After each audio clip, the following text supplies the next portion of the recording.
Terpujilah nama Allah di dalam namanya Tuhan Yesus Kristus.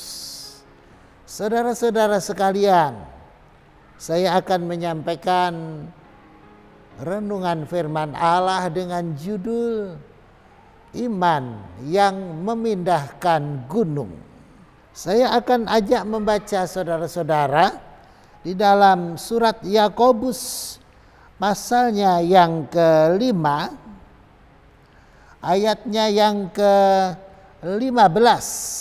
Dan doa yang lahir dari iman akan menyelamatkan orang sakit itu, dan Tuhan akan membangunkan dia. Dan jika ia telah berbuat dosa, maka dosanya itu akan diampuni. Saudara-saudara, saya garis bawahi ungkapan di dalam kalimat yang mengatakan doa yang lahir dari iman. Jadi iman yang memindahkan gunung itu identik dengan iman, identik dengan doa yang memindahkan gunung. Saya mau bacakan juga di dalam Injil Matius pasalnya yang ke-21 ayat 21 dan 22.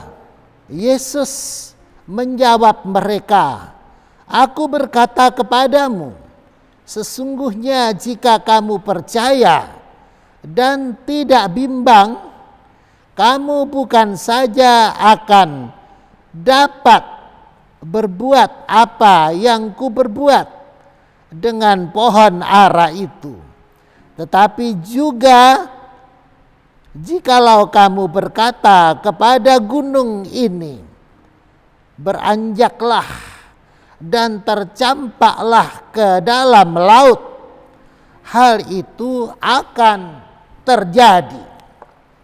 Saudara-saudara, konteks daripada pembacaan ayat ini adalah kejadian di mana pada suatu hari Tuhan Yesus dan murid-muridnya pada waktu pagi sedang berjalan dan menemukan sebuah pohon ara di pinggir jalan.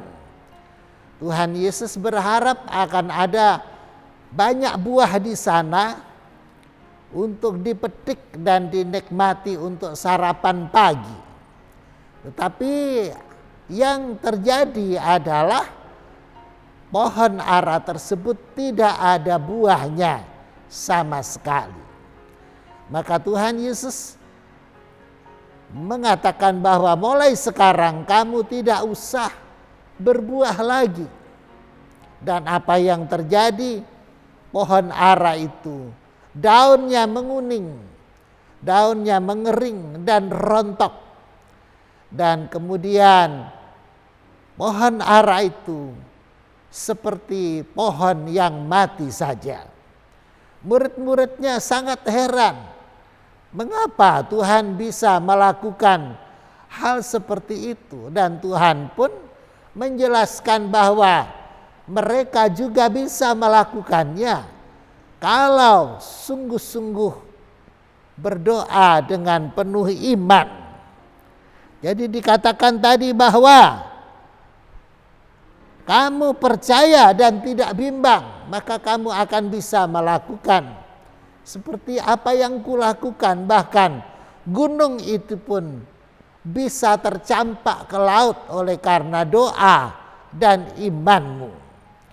Jadi apabila di cross dengan ayat dalam Yakobus 5 ayat 15 tadi, doa yang timbul dari iman akan menyembuhkan orang yang sakit itu.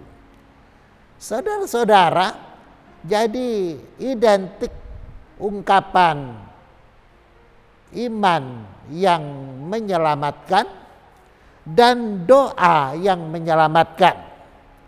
Iman yang memindahkan gunung dan doa yang memindahkan gunung. Saudara-saudara, kita kenal di dalam Alkitab tentang iman yang menyelamatkan dan iman yang memindahkan gunung. Jadi kitab Kisah Para Rasul pasal 16, di sana tertulis tentang peristiwa kepala penjara di Filipi. Kepala penjara itu berkata kepada Rasul Paulus, "Ya bapak-bapak, apa yang harus kami perbuat supaya kami selamat?" Kisah Para Rasul pasalnya yang ke-16, ayatnya yang ke-21. Jawab mereka, "Percayalah kepada Tuhan Yesus Kristus dan engkau akan selamat, engkau dan seisi rumahmu."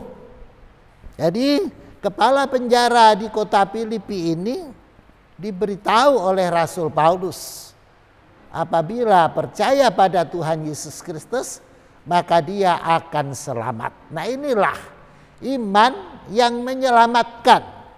Dan itu mirip dengan yang tertulis dalam Kisah Para Rasul pasalnya yang keempat, ayatnya yang ke-12.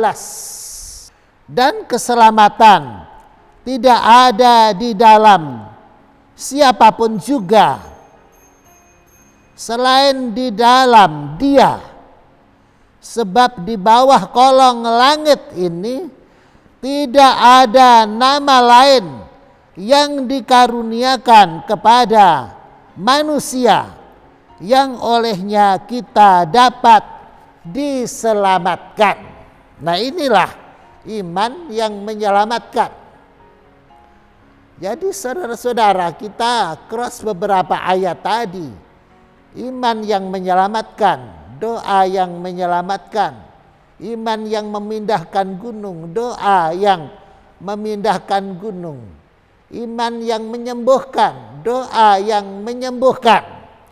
Saudara-saudara, jadi kita diberi hak oleh Tuhan Yesus untuk memiliki iman yang memindahkan gunung. Kita juga diberi kuasa oleh Tuhan Yesus untuk memiliki doa yang memindahkan gunung. Jadi iman yang menyelamatkan adalah iman di dalam namanya Tuhan Yesus Kristus. Dan iman yang memindahkan gunung adalah iman yang tidak bimbang. Jadi percaya dan tidak bimbang, maka akan terjadi sebagai yang kita percayai, akan terjadi sebagai yang kita doakan. Saudara-saudara, mengenai iman yang memindahkan gunung, ini saya akan memberikan satu contoh kesaksian saudara-saudara, yaitu di dalam gereja yang kami layani di GPDI Citra Raya. Itu pada suatu hari ada peristiwa di mana saya mendapat telepon.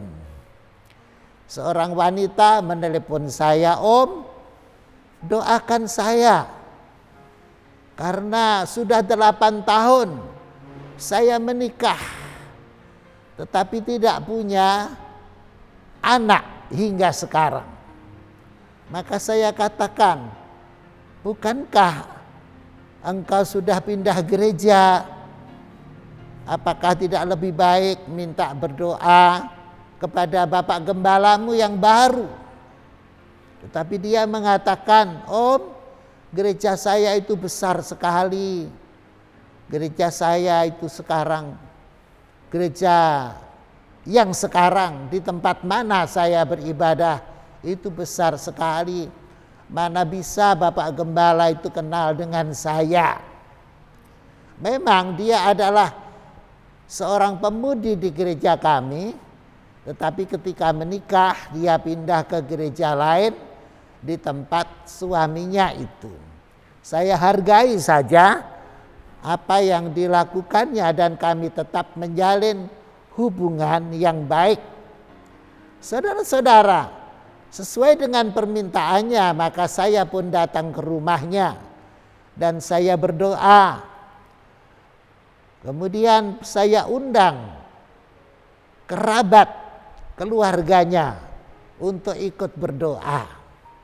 Maka terjadilah, saudara-saudara, dia mengalami kehamilan. Dan bahkan kemudian 2 orang anak lahir di dalam perkawinannya sesudah doa itu diadakan. Jadi saudara-saudara, ini salah satu contoh doa atau iman yang memindahkan gunung. Saudara-saudara sekalian, jadi ada iman yang menyelamatkan, ada iman yang memindahkan gunung. Sebenarnya kalau kita kembali kepada pembacaan di Injil Matius pasal 21 tadi tentang pohon ara yang tidak berbuah, itu ada 2 sisi yang terkandung di sana. Sisi yang pertama adalah tentang iman, yaitu apabila murid-murid Tuhan berdoa dengan penuh iman, dengan penuh kepercayaan, maka doanya itu akan terkabul, akan menjadi kenyataan. Dan begitu juga yang terjadi pada zaman sekarang. Di akhir zaman ini, bila kita anak-anak Tuhan berdoa dengan penuh iman, dengan kepercayaan, maka doa kita akan terkabul, akan menjadi kenyataan. Itu adalah sisi yang pertama. Tapi sisi yang kedua adalah memiliki makna nubuat. Jadi Tuhan Yesus menyatakan bahwa pohon ara itu adalah gambaran daripada bangsa Israel. Mengapa demikian? Karena pohon ara ini adalah pohon khas di daerah Israel. Jadi di daerah-daerah lain hampir bisa dipastikan tidak ada pohon ara itu. Jadi adanya di daerah Israel, dan itu sebabnya menjadi gambaran daripada bangsa Israel. Nah, bangsa Israel ini lahir atau ditanam sejak zaman Bapak Abraham sampai zaman Raja Daud, sampai zaman Tuhan Yesus. Bapak Abraham itu 2000 tahun sebelum Masehi, dan Tuhan Yesus itu pada tahun 30 sesudah Masehi. Belum ada buah yang ditunjukkannya. Mereka selalu melawan kepada Allah, tidak pernah membuahkan buah yang manis di hadapan Allah. Saudara-saudara, bahkan ketika Sang Raja Mesias, yaitu Tuhan Yesus Kristus sendiri, datang ke dalam dunia, mereka menolaknya. Tuhan Yesus bahkan mati disalibkan oleh mereka. Jadi Tuhan Yesus mengatakan, mulai sekarang kamu tidak berbuah lagi.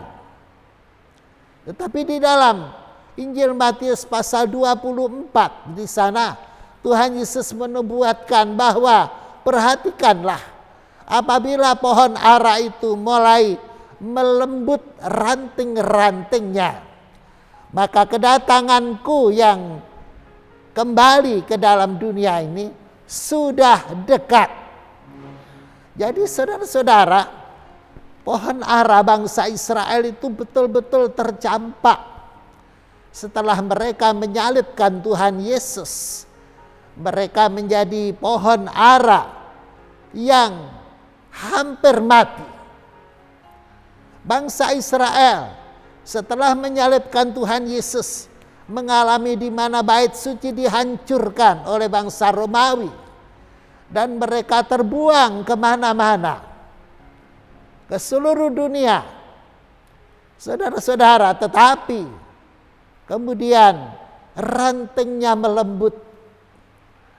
Mereka yang ibaratnya pohon ara yang sudah kering, rantingnya melembut kembali. Yaitu pada kejadian Sionisme, di mana bangsa Israel kembali pulang ke tanah airnya di Israel dan memproklamirkan kemerdekaannya pada tanggal 14 Mei tahun 1948. Maka mereka menjadi bangsa yang merdeka dan mereka bertumbuh menjadi bangsa dan negara yang kuat sekali. Sampai sekarang dunia mengakui bahwa Israel adalah bangsa yang kuat sekali. Itulah pohon ara yang daunnya, ranting-rantingnya sudah melembut. Dan itu menjadi pertanda bahwa kedatangan Tuhan Yesus yang kedua kali sudah semakin dekat. Saudara-saudara sekalian, jadi bila kita beriman seperti apa yang tertulis dalam Alkitab yang sudah saya bacakan dan saya terangkan saat ini tadi, sesungguhnya Anda dan saya diberkati oleh Allah. Tidak ada yang mustahil. Kita pasti akan mengalami berkat-berkat Allah yang berkelimpahan, khususnya dalam rohani kita, juga dengan jasmani kita diberkati oleh Allah. Percayalah saudara-saudara bahwa ada iman yang memindahkan gunung, ada doa yang memindahkan gunung. Mari kita lakukan dengan penuh kepercayaan, dengan tidak bimbang. Niscaya kita akan mengalami bukti daripada iman. Karena iman adalah dasar dari segala sesuatu yang diharapkan dan bukti dari segala sesuatu yang belum pernah dilihat. Puji Tuhan, Tuhan memberkati. Salam pengabdian.